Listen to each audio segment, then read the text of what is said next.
Right, so good afternoon. My presentation today is I'm going to talk to you about my project on is there evidence that plastic pollution affects coastal biology. So firstly, the most important part, which I think, of this presentation and the whole project is why did I choose it? If I'm not interested in it, then I don't think there's any point doing the project. So firstly, I'm very interested in conservation. There's not a huge amount of research into this type of stuff at the moment, into marine microplastics. I find it very interesting, and it's also going to be, I feel it's going to be a large part of the marine industry because there's a big problem in it. There's also an invisible problem, like a lot of pollution, so people can't see it, so people don't know about it, and it's affecting us through the food chain. So external bodies, all of these have been really helpful. I've got data of all of them. The Environmental Agency don't have any data to give me, but they said they feel that there's a gap in the industry and they'll be very interested in seeing my results. And Southampton University, they're actually an external body for me because I'm currently enrolled on an online course through Future Learn on developing a research project, so that's helping me structure and organise the project whilst I do that. So the aims and hypotheses is, so I want to analyse the concentration of plastic in sediments whilst surveying the local area for any filter feeders and what's in the area which is vulnerable to this problem. And then towards the end of the second stage, I want to be looking into some of these filter feeders like mussels. The hypothesis is filter feeders in areas of plastic pollution are ingesting plastics. I think that is true. So I've got 3 different locations, one south coast, 2 north coast. So site A is Swamppool.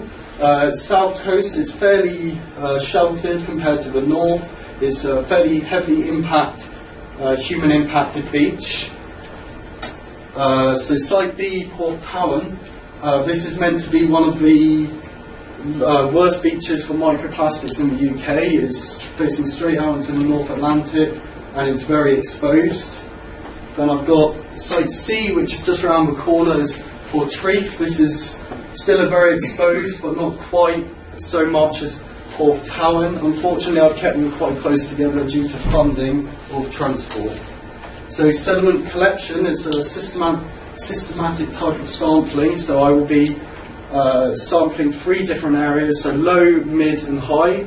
I'm going to take 1 kilogram of sand at each point and then with a measuring wheel go from 50 metres towards the south side of the beach, keep doing that until I get to the rocky shores. So the sediment analyzing is, so I'm going to get all the sediment onto a tray, stir it all up for 2 minutes with 3 litres of saline solution, settle for an hour, and then scoop up all the plastics and put it through a sieve or filter paper and look under a microscope and with the eye. Then I will be species surveying. I'm going to do this along the rocky shore. So because it's quite, some of the sites have quite a small rocky shore, I'm going to start from below and checking every 2 metres with a quadrat. So what I'm looking for on the rocky shore is pretty much all filter feeders. So I'm going to be recording these all down, and then I'm mainly looking at mussels. These are a really good indicator for water quality. They take in about 2 to 3 litres of water an hour, and that'll be really helpful for this to see if there's any plastics, and I'm eventually going to look into dissecting some towards the end of stage 2. So the statistics I'm going to use, I'm going to be collecting quantitative and qualitative data, so I'm going to be plotting it on graphs and stem plots for the species. I'm going to get all the stats and put them into mean, medium and mode. Then hypothesis testing, state null and alternative, and then finally I'm going to carry out chi-squared test with 2 sample tests. So I've come up with a schedule of operations of a system of 5 stages. I've got going into mainly staying on each half term, so I can keep, and they overlap slightly, so I can keep an eye on organisation.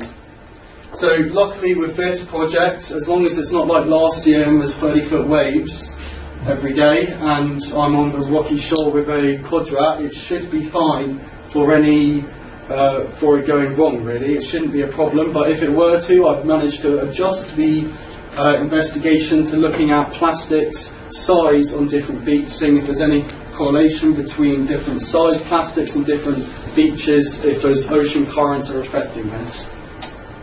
For research, I've been looking at a paper. The paper which has inspired this is Microplastics Litter in the Dutch Marine Environment. This is basically just a paper on a project like mine but bigger, and it's doing all aspects, water quality.